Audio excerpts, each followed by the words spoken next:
20 cm. Nah, kamu beli ya yang ini nih. Kalau yang ini yang kecil diameternya 4 cm. Buat tingginya itu 5,5 cm. Nah, kamu beli ya di apotek atau Belinya berapa banyak, Bang? Ya, kau kan abang udah kasih clue-nya, masa nggak tahu sih? Dia pakai clue-clue segala kayak acara kuis. Udah cepetan beli. Nih, mau buat acara ntar sore nih anak-anak. Cepetan. Ayo cepetan, beli sana. Harus pas apa, Bang? Harus. Deh kayak pom bensin ya, Bang, harus pas. Harus lah.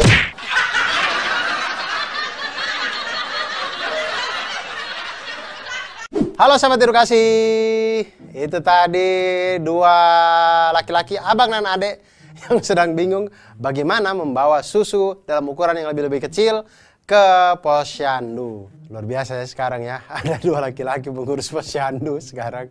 Saya juga gitu semenjak jadi bapak, sering sekali akrab saya dengan posyandu. Ya, akrab saya dengan susu-susu bayi. Dan ternyata susu-susu bayi itu kan ada yang kotak, karton. Ada juga yang dijualnya itu kaleng. Nah, kaleng-kalengnya ini ternyata kalau kita lihat itu sebenarnya bentuk daripada tabung atau bentuk daripada pokok bahasan yang akan kita bicarakan pada hari ini, yaitu bangun ruang sisi lengkung. Bangun ruang sisi lengkung itu diantaranya itu ada tabung. Pokoknya sisi-sisinya itu yang melengkung, yang dia itu tidak kotak saja gitu. Dia itu pasti ada lengkung-lengkungnya itu ya. Itu ada tabung, itu ada juga kerucut, ada juga bola, dan mungkin ada juga yang perpaduan di antara ketiganya atau keduanya dan segala macam. Pokoknya dasarnya itu ada tabung, ada kerucut, dan juga ada bola. Cara menghitung volume dari bangun ruang sisi lengkung ini sama seperti pada bangun ruang yang lain. Ingat, volume itu selalu berangkat dari rumus volume adalah luas alas dikali dengan tinggi. Maka ketika pada tabung sama luas alas kali tinggi, kita lihat alasnya tabung itu alasnya berupa lingkaran, berarti luas lingkarannya itu adalah pi r kuadrat dikali dengan tinggi. Nah, tinggi tabungnya itu ya kita simbolkan dengan T. Maka volume dari tabung itu adalah pi r kuadrat dikali dengan T. Nah, sekarang kita lihat ke permasalahan yang tadi ya. Dua kakak beradik tadi. Ada kakaknya itu membeli dua kaleng susu bubuk dengan ukuran diameternya 14 cm dan tingginya 20 cm. Kemudian abangnya itu akan membagikan susu tersebut ke posyandu menggunakan wadah yang lebih kecil berbentuk tabung juga, diameternya itu 4 cm, kemudian tingginya adalah 5,5 cm. Nah, sekarang abangnya cuma punya 3 wadah kecil, tabung kecil. Kira-kira berapa banyak wadah yang harus dibeli oleh abang tersebut agar susu dalam kaleng yang besar itu habis? Nah, sekarang masalahnya adalah berapa banyak wadah kecil yang harus disiapkan oleh abang tersebut agar susu bubuk yang ada di dalam dua kaleng yang besar itu bisa habis terpindahkan gitu. Nah, di sini akan kita hitung volume dari tabung. Nah, untuk menjawab permasalahan ini, pertama kita cari tahu dulu volume dari wadah susu yang besar, yang dua kaleng yang dibawa sama kakaknya tadi itu, abangnya tadi. Kita lihat diameter wadah yang besar itu adalah 14 cm.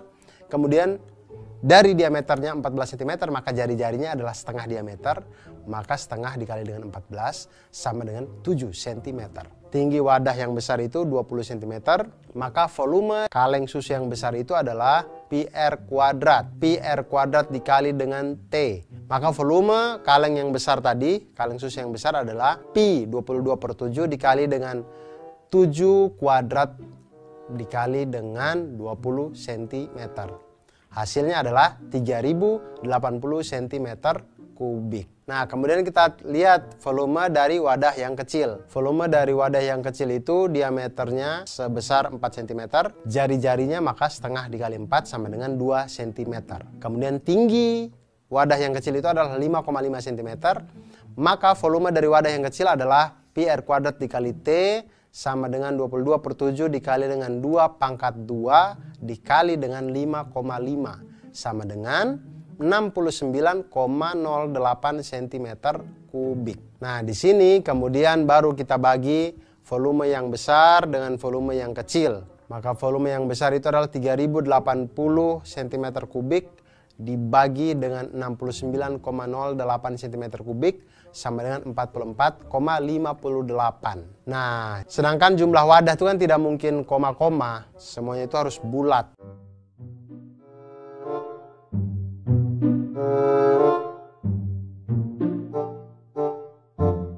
Nah, sahabat edukasi, jadi itu tadi tentang tabung pada bangun ruang sisi lengkung yang pertama ini. Dan ketika kita mengetahui tentang bagaimana cara menghitung volume dari tabung, itu akan membantu kita untuk mengetahui bagaimana cara kita mengisi botol minuman kita, mengisi botol kecap kita, dan sebagainya. Oleh karena itu, sahabat edukasi, jangan pernah lelah untuk belajar matematika, karena matematika itu akan membuat hidup kita menjadi lebih mantul, manfaat.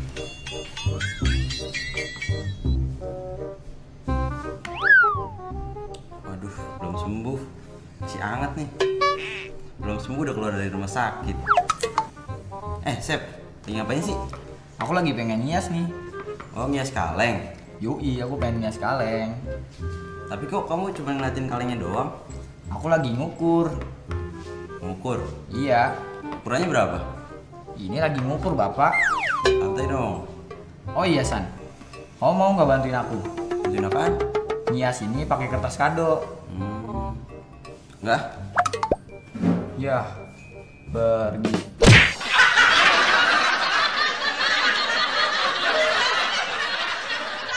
Halo sahabat edukasi, jangan seperti yang tadi itu ya, temennya minta bantuan malah ditinggal, jangan gitu. Walaupun kita tidak bisa, paling tidak kita duduk ikut menemani gitu. Ya kadang-kadang orang itu kadang dia bisa, tapi kadang tuh hanya membutuhkan kehadiran orang lain di situ agar memicu dia untuk bisa bekerja gitu. Jadi jangan langsung ditinggalin gitu. Tapi kalau saya di situ kayaknya memang saya tinggalin juga, ngapain sih dia? Tiba-tiba datang ngeliat botol, ngeliat kaleng dan segala macamnya. Tapi ternyata memang sekarang itu ada usaha-usaha, saya lihat ya, di pasar-pasar malam gitu ada orang yang jual kaleng-kaleng bekas, tapi dihias sedemikian rupa sehingga dia tuh sisi-sisinya ya, dihias segala macam, dari tutup segala macam, jadi celengan-celengan yang keren gitu. Nah ternyata kalau kita membuat seperti itu juga kita bisa mulai menghitung berapa banyak bahan yang bisa kita siapkan untuk menghias seluruh sisi tabung itu, seperti yang dilakukan di video yang tadi. Nah ternyata kalau kita mau menghitung itu semua, itu kita akan berhadapan dengan konsep lain dari tabung yang selain dari volume, yaitu luas permukaan tabung. Luas permukaan, ingat sekali lagi sahabat edukasi, kalau kita berbicara tentang luas permukaan, berarti kita menghitung seluruh sisi yang terlihat dari sebuah atau suatu bangun ruang. Semua sisinya kita hitung. Jadi kalau kita berbicara tentang tabung, maka yang kita hitung adalah mulai dari alas berbentuk lingkaran, tutup berbentuk lingkaran, kemudian sisi-sisi selimutnya. Yang kalau kita panjangkan itu, dia sepertinya berbentuk kotak, entah persegi panjang gitu. Nah kita lihat sekarang, berarti luas permukaan tabung itu adalah. Nah sekarang kita lihat masalah dari teman kita yang tadi. Dia mempunyai kaleng-kaleng bekas dengan ukuran tinggi 10 cm dan diameter 7 cm. Dia ingin memanfaatkan kaleng bekas ini untuk membuat celengan, memanfaatkan limbah. Nah untuk memperindah celengan yang akan dijual, dia perlu membungkus nih kaleng ini dengan kertas kado kan. Nah jika kertas kado itu harganya adalah Rp3.500 per meter persegi, dan teman kita tadi akan membuat 100 celengan, pertanyaannya adalah berapa biaya yang akan dikeluarkan untuk membeli kertas kado. Nah di sini kita hitung dulu luas permukaan dari satu kaleng yang ada. Diketahui diameternya itu adalah 7 cm, kemudian tingginya adalah 10 cm. Maka luas permukaan kaleng itu adalah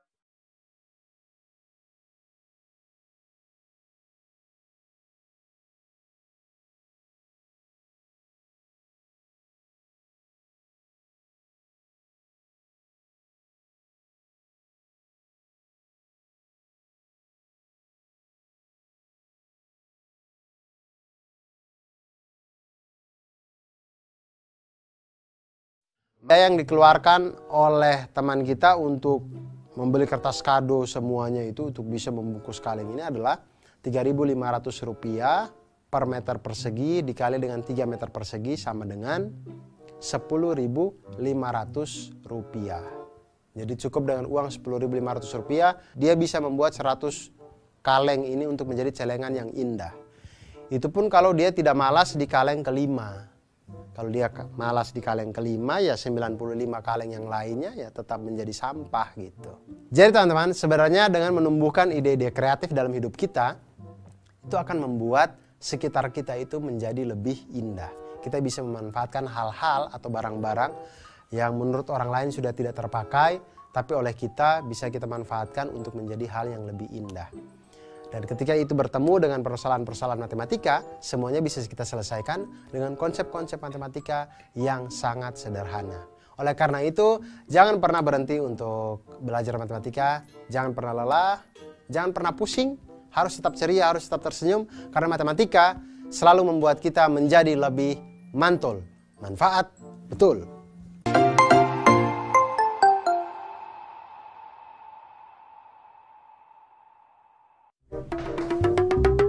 Ya, terus. Op. Kiri dikit. Iya. Siapa ya? Oh, mau pesen apaan? Tumpeng. 100. Gak kebanyakan tuh. Iya. Oke, sip. Markir bang. Parkir. Duit mau datang. Siapa tuh yang nelfon? Pak Julkipli. Iya, Ngapain dia? mau mesen tumpeng 100. Tumpeng mini. Ya.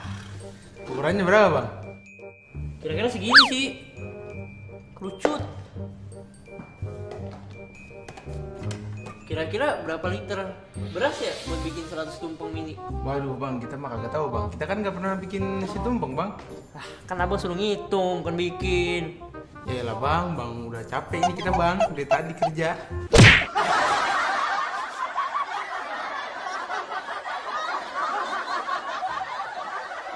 Ya sahabat edukasi, kira-kira berapa banyak tuh liter beras yang diperlukan ya untuk membuat nasi tumpeng? Saya selama ini kalau lihat nasi tumpeng, pikiran pertama saya adalah siapa nih yang bisa memotong di pucuknya ya.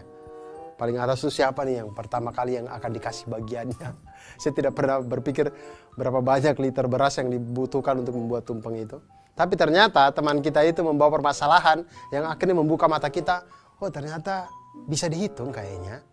Kalau dihitungnya berapa liter beras yang dibutuhkan untuk membentuk kerucut sebesar nasi tumpeng yang ada. Nah, kita bisa lihat dengan kalau kita ditanya tentang berapa liter beras yang dibutuhkan, maka tidak lain dan tidak bukan masalah yang harus kita selesaikan adalah volume dari nasi tumpeng itu atau volume dari bentuk kerucut yang ada. Dengan tinggi dan jari-jari yang sama, itu volume kerucut itu sama dengan 1/3 dari volume tabung. Kalau tinggi dan jari-jarinya sama. Nah, sedangkan volume kerucut kalau tinggi dan jari-jarinya tidak sama, volume kerucut itu adalah 1/3 dikali dengan luas alas dikali tinggi. Nah, luas alas kita tahu kerucut itu punya alasnya itu adalah lingkaran, maka 1/3 dikali dengan pi r kuadrat dikali dengan tinggi kerucut dikali dengan T. Nah, sekarang kita lihat masalah dari teman kita yang tadi. Dia ingin membuat nasi tumpeng sebanyak 100 buah. Dengan setiap tumpeng itu ukuran diameternya adalah 7 cm dan tingginya 12 cm. Jadi tumpengnya itu 100 buah. Dengan diameter setiap tumpeng itu 7 cm dan tingginya adalah 12 cm. Pertanyaannya adalah berapa liter beras yang dibutuhkan untuk 100 buah nasi tumpeng. Di sini kita hitung dulu per tumpengnya. Kita hitung dulu satu tumpeng. Volume satu tumpeng. Diketahui ya, diameternya itu 7 cm. Kemudian jari-jarinya adalah setengah dikali dengan 7 cm sama dengan 7/2 cm.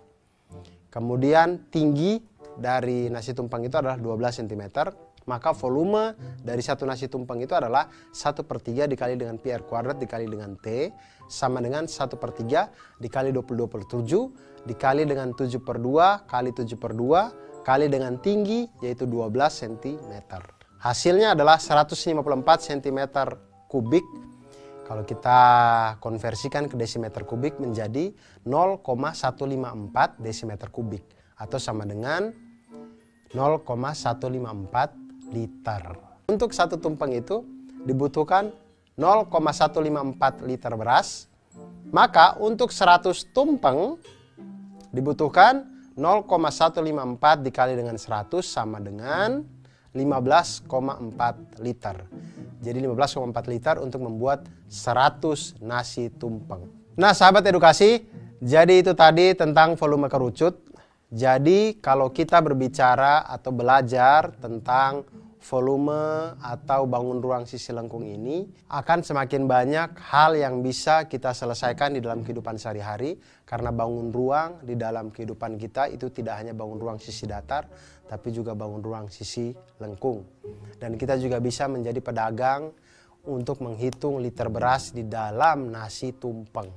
Jadi kalau ada acara-acara kita tidak pesan nasi tumpeng lagi, tapi kita bikin sendiri nasi tumpengnya. Nah sahabat edukasi, mudah-mudahan kita jadi semangat untuk membuat nasi tumpeng, lalu semangat juga untuk belajar matematika. Karena dengan matematika membuat hidup kita menjadi lebih... Guys, ini tugas kita ngecat rumah gimana? Cat tinggal cat. Iya, santai aja. Tinggal lihat bentuknya. Kalau masalah bentuknya mah kayak peluru, tau nggak? Nih, aku ada gambaran nih. Wah, tuh. Masa bentuk rumahnya kayak peluru? Kan lucu. Oh, ini mah setengah bola, ininya tabung. Sama aja itu mah. Ukurannya berapa itu? Itu ukurannya udah ada di sini. Oh iya. Jari-jarinya 3,5 meter buat bola, terus tinggi tabungnya 3 meter. Terus jendelanya 4 meter. Oh, I see. Tapi kira-kira berapa ya biaya untuk pengecatannya? Pengecatannya kira-kira sih per meter tuh 50.000. Wow, mahal juga. Iya, makanya mahal banget. Udah gitu rumahnya gede kan, kita pasti keluar banyak duit ini. Wah, kalau kayak gini sih aku nggak sanggup. Aku keluar aja lah dari Aku juga nggak sanggup, Pak. Jangan bantuin, masa dua doang ada senior. Jangan Dap. Udah. Ya, Dap sama Safety pergi. Gimana ya? Das, berarti tinggal kita berdua dong. Lah, nggak ada dia juga. Aduh, sendiri dong berarti.